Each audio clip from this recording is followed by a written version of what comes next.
இன்னைக்கு cook with Comali special recipe ஒன்று பண்ண போகிறேன். ரொம்ப ஈஸியாக டக்குன்னு ரெடி பண்ணிடலாம், ரொம்ப டைம் ஆகாது.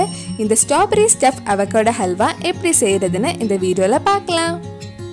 நான் இந்த ஹல்வா பண்ணுறதுக்கு ஒரு அவகோடோ எடுத்திருக்கேன். அது ஒரு மிக்ஸி ஜாருக்கு மாற்றிட்டு அரைச்சி எடுக்கலாம். இந்த மாதிரி அரைச்சதுக்கு அப்புறம் இது பேன்ல லைட்டாக கொஞ்சம் வதக்கலாம். அதுக்கு ஒரு பேன்ல 2 டேபிள் ஸ்பூன் நெய் எடுத்திருக்கேன். அவகேடோ ரொம்ப நேரம் வதக்க கூடாது, அதுல ஒரு விறுவிறுப்பு தன்மை இருக்கும். அது போற வரைக்கும் தான் வதக்கணும். ரொம்ப நேரம் வதக்கினா அப்புறம் லைட்டா கசப்பாயிடும். ஒரு சின்ன பவுல்ல 2 டீஸ்பூன் கார்ன்ஃபிளவர் எடுத்திருக்கேன். அதுல கொஞ்சமா தண்ணி ஊற்றி மிக்ஸ் பண்ணுங்க.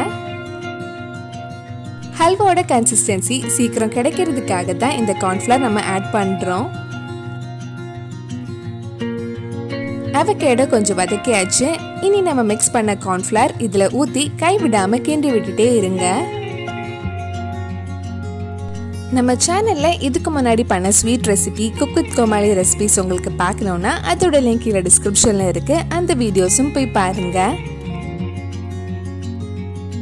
இப்போ இதுல சுகர் ஆட் பண்ண போறேன். உங்களுக்கு எவ்வளவு இனிப்பு வேணுமோ அதுக்கு ஏற்ற மாதிரி சுகர் ஆட் பண்ணிக்கோங்க. நான் இன்னைக்கு 1/4 கப் சுகர் ஆட் பண்ணியிருக்கேன். சுகர் மெல்ட் ஆனதும் ஹல்வா லூஸ் ஆயிடும். அதுக்கப்புறம் கிண்டி விட்டுட்டே இருந்தா அந்த ஹல்வா கன்சிஸ்டன்சி வந்துடும். தேவைப்பட்டா 2-3 டீஸ்பூன் நெய் ஆட் பண்ணிக்கோங்க.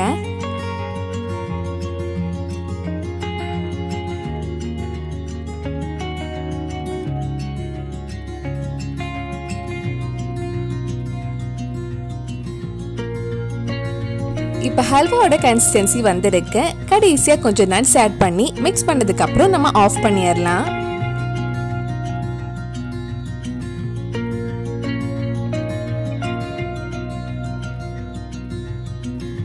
நான் கொஞ்சம் ஸ்ட்ராபெரிஸ் பாதியா கட் பண்ணி வச்சிருக்கேன். ஸ்ட்ராபெரிஸ் நல்ல ஜில்லுன்னு இருக்கு. இதுல லைட் சூடா இருக்கிற நம்ம அவகேடோ ஹல்வா ஸ்டஃப் பண்ணி சாப்பிட்டா டேஸ்ட் ரொம்ப நல்லா இருக்கும். இந்த மாதிரி ஸ்டஃப் பண்ணிக்கோங்க. பார்க்கவும் ரொம்ப அழகா இருக்கு. Strawberry stuff avocado halwa ready ஆயிடுச்சு. கண்டிப்பா நீங்களும் இந்த டிஃப்ரெண்டான ரெசிபி உங்க வீட்ல செஞ்சு பாருங்க. பிடிச்சிருந்தா இந்த வீடியோ லைக் பண்ணுங்க, உங்க ஃப்ரெண்ட்ஸ் அண்ட் ஃபேமிலிக்கு ஷேர் பண்ணுங்க. வேற என்னெல்லாம் குக் வித் கோமாளி ரெசிபி நம்ம சேனல்ல ட்ரை பண்ணலாம்னு கீழே கமெண்ட் பாக்ஸ்ல சொல்லுங்க.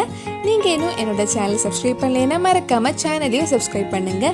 கூடவே அந்த பெல் ஐக்கனையும் பிரஸ் பண்ணா நான் புது வீடியோ போட்ட உடனே உங்க போனுக்கு நோட்டிபிகேஷன் வந்துடும்.